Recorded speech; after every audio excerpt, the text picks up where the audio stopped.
찬송가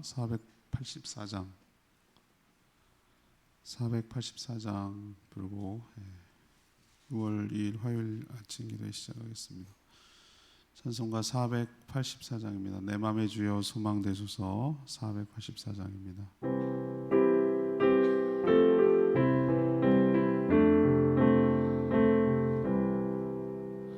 내 맘의 주여 소망 되소서. 주 없이 모든 일 어때요? 밤에나 낮에나 주님 생각 잘 되나 깰 때 함께 하소서. 지혜의 주여 말씀으로서 언제나 내 안에 계십소서.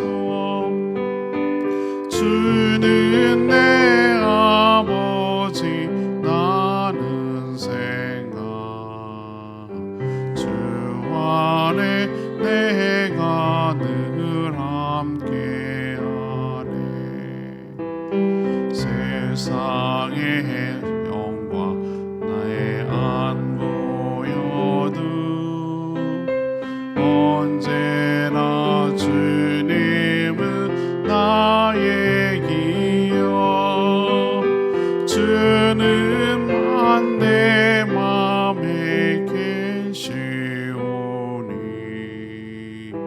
영원한 주님 잠기 하셔라. 영원한 주님 내 승리의 주. 하늘의 기쁨을 주옵소서. 어떠한 고난이 닥쳐와도 만유의 주여 소망 되소서.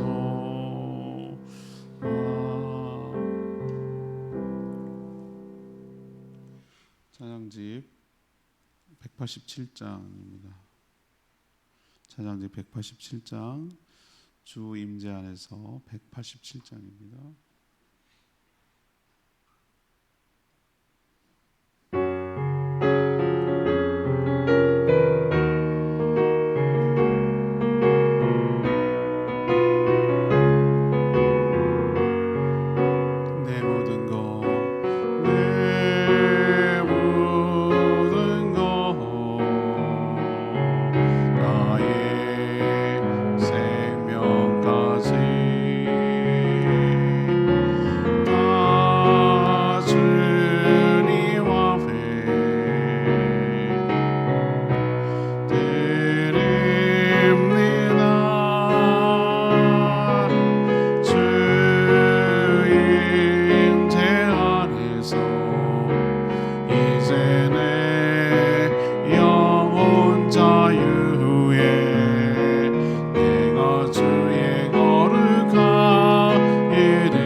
찬양하리.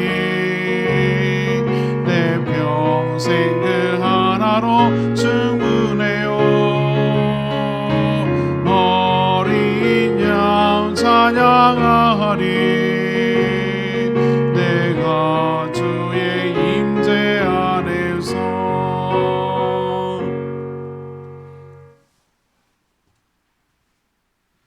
하나님 말씀 히브리서 9장 23절에서 28절까지 말씀 교독합니다. 히브리서 9장 23절에서 28절까지입니다. 오늘은 6월 2일 화요일 아침입니다. 신약성경 362쪽 히브리서 9장 23절에서 28절까지 말씀 교독하겠습니다. 그러므로 하늘에 있는 것들의 모형은 이런 것들로서 정결하게 할 필요가 있었으나 하늘에 있는 그것들은 이런 것들보다 더 좋은 제물로 할지니라. 그리스도께서는 참된 것의 그림자인 손으로 만든 성소에 들어가지 아니하시고 바로 그 하늘에 들어가사 이제 우리를 위하여 하나님 앞에 나타나시고 대제사장이 해마다 다른 것의 피로써 성소에 들어가는 것 같이 자주 자기를 드리려고 아니하실지니 그리하면 그가 세상을 창조한 때부터 자주 고난을 받았어야 할 것이로되 이제 자기를 단번에 제물로 드려 죄를 없이 하시려고 세상 끝에 나타나셨느니라. 한번 죽는 것은 사람에게 정해진 것이요 그 후에는 심판이 있으리니 이와 같이 그리스도도 많은 사람의 죄를 담당하시려고 단번에 들이신 바 되셨고 구원에 이르게 하기 위하여 죄와 상관없이 자기를 바라는 자들에게 두 번째 나타나시리라. 예수 그리스도는 동물이 아닌 자신을 제물로 드렸고 또 손으로 지은 모형 성전이 아닌 진짜 하늘의 성전에 바로 들어가셔서 성도를 위해 하나님 앞에서 지금 사역하고 계십니다. 이 땅에 서 있는 성소는 불완전하죠. 대제사장들이 해마다 다른 피를 가지고 들어가 속죄를 해야 했습니다. 하지만 예수님은 단번에 자신을 제물로 드려 속죄하셨습니다. 또 구원의 완성을 위해 다시 재림하실 것입니다. 오늘 질문은 예수님이 구원의 완성을 위해 하신 일은 무엇입니까? 구원의 완성을 위해 하신 일은 무엇입니까? 이것이 오늘의 질문입니다. 첫 번째로 23, 24절의 말씀을 근거로 더 좋은 제물이 되셔서 하늘에 바로 들어가셨습니다. 구약과 신약 그리고 땅의 성전과 하늘의 성전 또 인간 제사장과 예수 그리스도는 서로 짝을 이뤄 비교가 되지만 정말 우리 표현대로 하늘과 땅 아니 그 이상 차이가 큰 격차가 있는 것이 사실입니다. 땅의 성소는 하늘에 있는 진짜 성소의 모형에 불과합니다. 제주도에 뭐 그거 망했던데 미니랜드 뭐 이런 거 가보면 참 조잡스럽게 뭐 파리 에펠탑, 자유의 여신상, 뭐 천안문 뭐 이런 거 쭉 만들어놨어요. 딱 보면은 뭐 비슷하게는 생겼으나 정말 그 몇 분의 뭐 한 5분의 1, 뭐 30분의 1, 뭐 이런 식으로 줄여서 모형으로 만들어놓고 그것도 보기 좋다고도 찾아가서 보는 사람들 있잖아요. 자, 실제 본 사람들 뉴욕에 가 자유연상 본 사람들이 그걸 쳐다보고 있으면은 어떤 마음이 들겠어요? 잘 흉내는 냈네 뭐 이렇게 생각하겠죠. 그게 진짜는 아니니까. 그런 거와 비슷한 거예요. 성소에서는 정결하게 하려면 어떻게 해야 되죠? 이 땅에서는 희생동물의 피가 필요했습니다. 피 흘림이 없이는 죄사함이 없다고 그때 말씀드렸는데 피를 흘려 죽어서 속죄함으로 그런 정결하게 되는 과정을 거쳤죠. 하지만 그 그리스도의 보혈은 이런 동물의 피와는 비교할 수가 없죠. 그래서 보혈이라고 부르죠. 그래서 예수님은 참된 것, 진짜의 그림자에 불과한 이 땅의 모형에 불과한 이 땅의 성소에 들어가지 않으셨어요. 예수님이 한 번도 성전 안으로 들어가셔가지고 제사장 역할을 하신 적이 없어요. 성전에서 정화한 일은 있어도 그 안에 들어가서 제사장 역할 거기 들어갈 필요가 없으니까 이거는 모형이니까. 그래서 곧바로 자신이 더 좋은 제물이 되셔서 보혈을 흘리셨기 때문에 곧바로 진짜 성전인 하늘로 올라가셔서 성전으로 올라가셨어요. 그래서 하나님 앞에서 우리를 위하여 대제사장으로서 사역하고 계십니다. 예수님은 참 독특한 위치예요. 제사장으로서 아주 딱 맞는 분이에요. 왜 그런가? 그는 하나님이시거든요. 하나님의 형상이세요. 하나님의 그 영광이 사람의 모양으로 나타나신 분이에요. 그래서 어떨 때는 예수님이 복음서에 쭉 보면은 하나님처럼 우리에게 다가오실 때가 있어요. 하나님으로서 우리를 치유하시고 대적하시고 꾸짖으시고 고치시고 선포하시고 이런 모습 보면은 무리를 걸으시고 병자를 죽은 자를 고치시고 이런 모습 보면 하나님이세요. 근데 또 때로는 눈물을 흘리시고 고통 가운데 계시고 또 아파하시고 그런 모습을 보면 배고파하시고 이런 모습을 보면은 딱 인간이에요.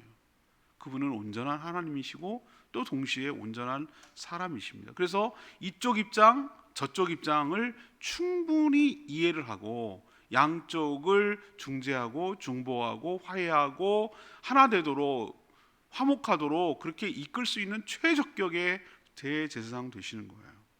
그래서 지금도 한편은 하나님으로 한편은 하나님 인간으로 대표해서 양쪽을 화해하며 화목하게 하려고 중보하고 중재하는 대제사장으로서의 사역을 하늘 성소에서 감당하고 계신 줄로 믿습니다. 그래서 우리가 하나님 거룩하신 그 하나님의 존전과 보좌 앞에 예수 그리스도의 보혈을 의지해서 나갈 수 있는 근거가 그분이 계시기 때문에 우리도 굉장히 힘들고 어려운 사람 만나려면 누가 중간에 예를 들면 옛날에 다 없어졌습니다만 우리도 중신스구 그러는 거 중신앱이라고 그러잖아요.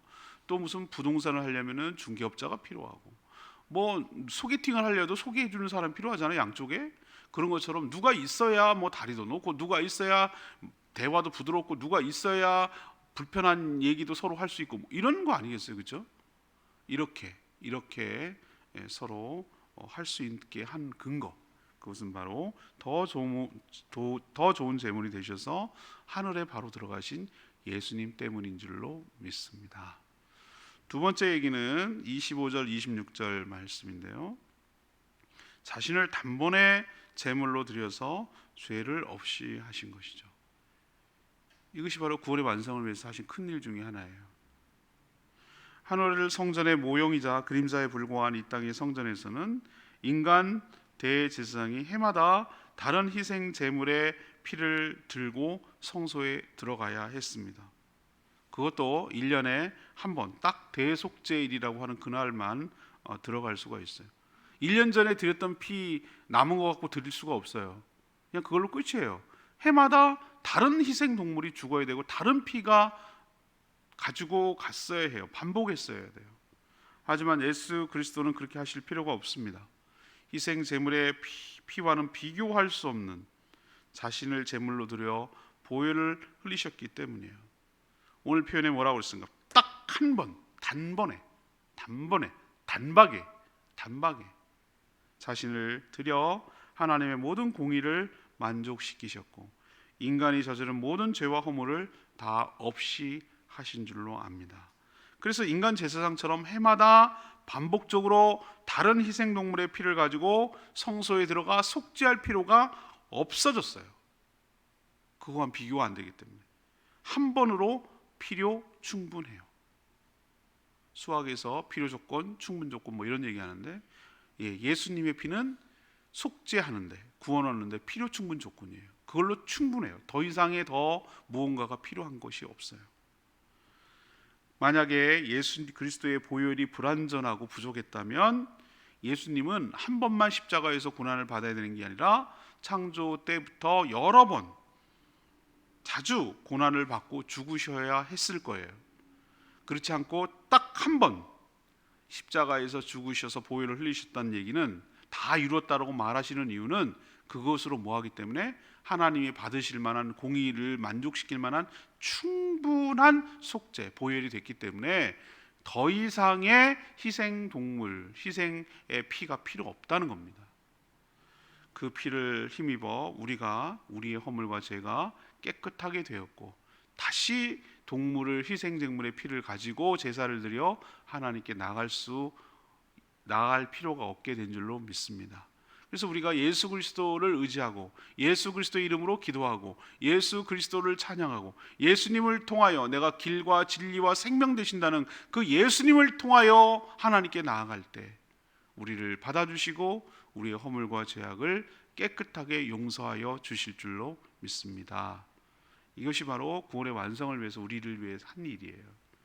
세 번째 27절에서 28절까지 말씀 근거로 구원의 완성을 위해서 다시 나타나실 겁니다. 구원의 완성을 위해서 다시 나타나실 거예요.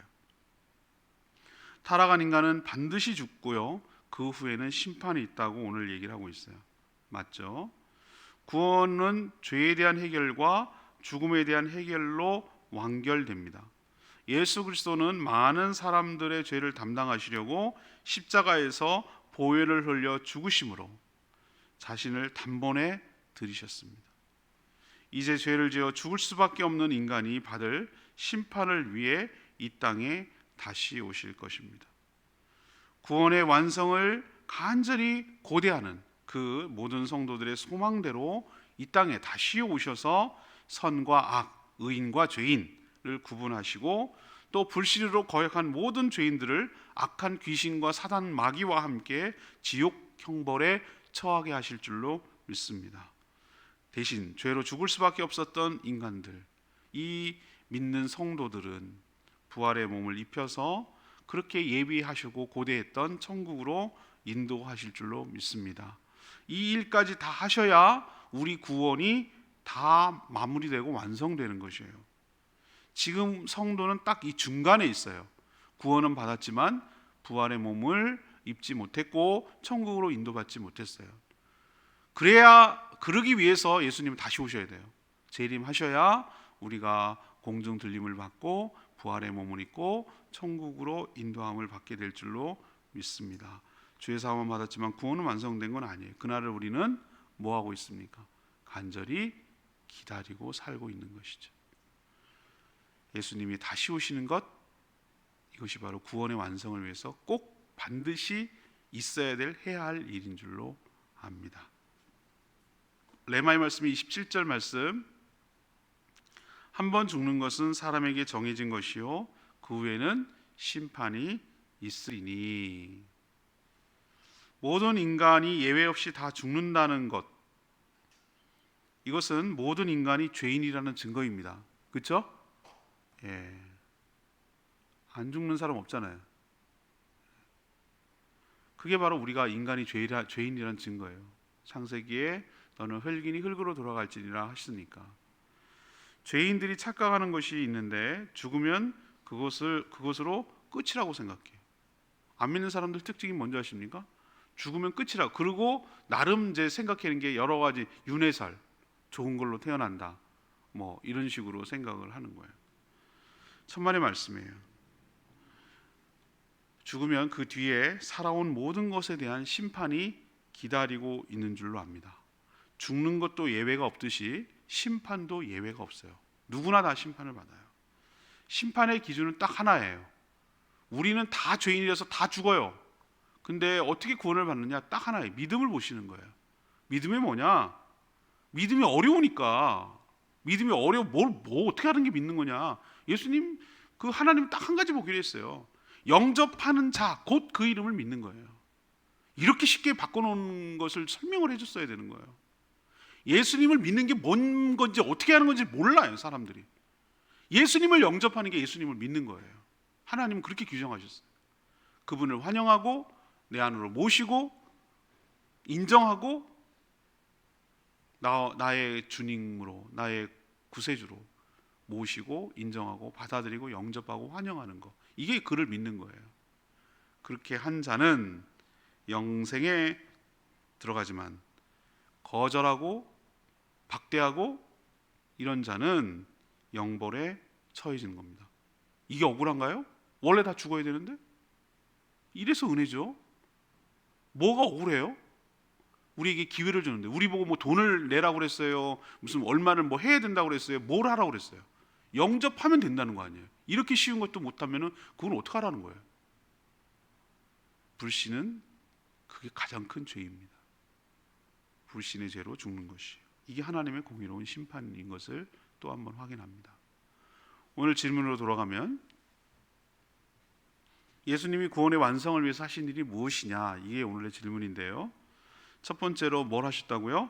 더 좋은 제물이 되셔서. 그러니까 더 좋은이라고 말하는 것은 이 땅에서 있었던 소나 황소나 뭐 소나 뭐 암소나 송아지나 다 소, 그다음에 염소, 양, 비둘기 뭐 이런 것이 제물에 해당됐거든요. 이런 피와는 이런 제물과는 비교도 할 수 없는 더 좋은 제물이, 더 좋은이라고 표현하기 너무 송구한, 최고로 좋은이라고 말하기에도 부족한 더 좋은 제물이 되셔서 바로 모형이 아닌 진짜 하늘 성전에 들어가셔서 대제사장으로서 사역하고 계신 줄로 믿습니다.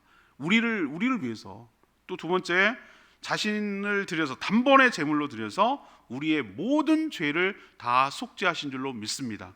그래서 희생 동물의 피가 필요 없고 예수님이 두 번 죽을 필요가 없어요. 딱 한 번으로 충분하다고 말씀드렸어요. 피로 충분하다고. 그래서 우리가 예수 그리스도의 피로 용서받지 못할 죄가 없고 용서받지 못할 자가 없는 줄로 믿습니다. 어떤 사람이든 어떤 죄를 지었든 예수 그리스도께서 속죄하지 못할, 보혈로 속죄하지 못할 죄는 없다라는 것이 우리의 구원의 완성을 위해서 하신 일이에요. 세 번째는 무엇입니까? 구원의 완성을 위해서 다시 뭐 할 겁니다? 부활의 몸을 입고 심판을 하시기 위하여 이 땅에 다시 재림하셔서 두 번째 나타나셔서 선악을 심판하시고 구원의 완성을 이루시기 위하여 다시 오실 줄로 믿습니다. 이것이 바로 구원의 완성을 위해서 주님께서 우리를 위하여 한 일 중에 하나입니다. 오늘 말씀 붙들고 기도하기 전에 187장 부르고 기도하겠습니다.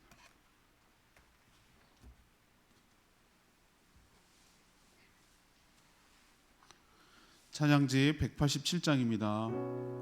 어린 양 그 하나로 충분해요. 어린 양 찬양하리. 내가 주의 임재 가운데 살기를 원합니다.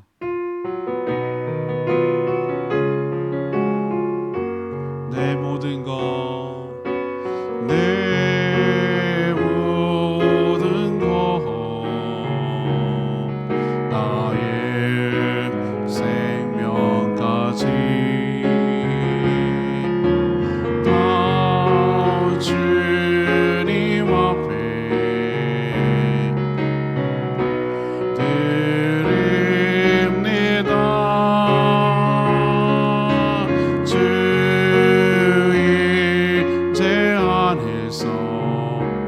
이제 내 영혼 자유에 내가 주의 거룩한 길로 예배하리.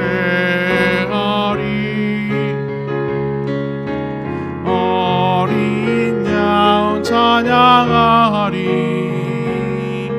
내 평생의 하나로 충분해요.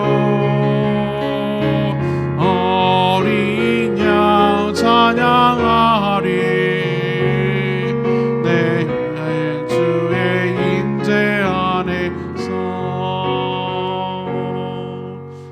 예수님께서 이루어놓으신 우리의 구원을 위해서 이루어놓으신 일이 정말 대단한 일입니다. 그 구원의 완성을 위하여 지금도 일하고 중보자로서 대제사장으로 일하고 계시고 장차 재림하셔서 심판주로 다시 재림하시고 모든 선악을 심판하시며 우리의 구원을 최종적으로 완성하실 줄로 믿습니다. 우리가 예수 그리스도 그 보혈 하나만으로 충분합니다. 그분의 보혈 때문에 우리의 모든 죄가 깨끗하게 속량받고 속죄받은 줄로 믿습니다. 어린 양 하나로 충분해요. 어린 양 하나로 충분해요. 그 보혈을 찬양하며 하나님께 영광 돌리며 사는 저희들 되게 달라고 주여 외치며 기도합니다. 주여 하나님, 내 모든 것, 나의 생명까지 다 주님 앞에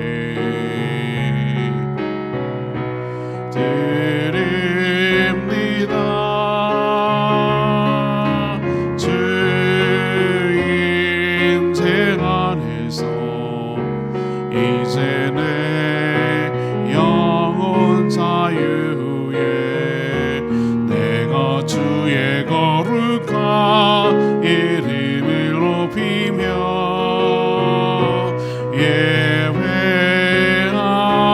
예배하리.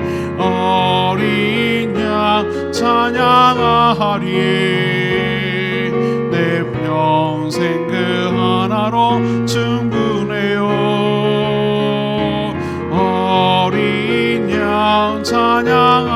나리 내가 주의 임재 안에서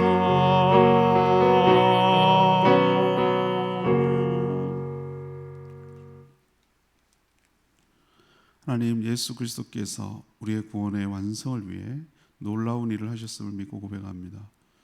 하늘 성소의 모형이자 그림자인 이 땅의 성소와 대제사장과는 비교할 수 없는 일을 하셨습니다. 십자가에서 보혈을 흘리며 단번에 자신을 들여 우리의 모든 죄를 속죄하셨습니다. 바로 하늘 성소에 올라 하나님 앞에서 저희들을 위해 대제사장으로 일하고 계신 줄 믿습니다. 우리가 죽은 후 심판받을 때 우리 믿음을 보시고 영생의 판결을 받도록 다시 오실 줄 믿습니다. 다시 오실 주님을 소망하며 기다립니다. 저희들의 믿음대로 구원하여 주셔서 천국으로 인도하여 주시옵소서. 오늘도 하나님 앞에 간구하는 모든 기도마다 응답하시고 기도조차 못하는 자들 중보 기도할 때 응답하시며 주님과 동행하는 복된 하루 되게 하여 주시고 하나님 나라를 위해서 몸된 교회를 위해서 영혼군을 위해서 시간을 보내며 에너지를 투자하며 우리의 삶을 보낼 수 있도록 축복하여 주시옵소서. 오늘도 주님과 동행하는 복된 하루 되기를 소망하고 예수 그리스도의 이름으로 축복하며 기도합니다. 아멘. 오늘 하루도 주님의 은혜 가운데 살기를 축복합니다. 충분히 기도하고 바로 시작하겠습니다.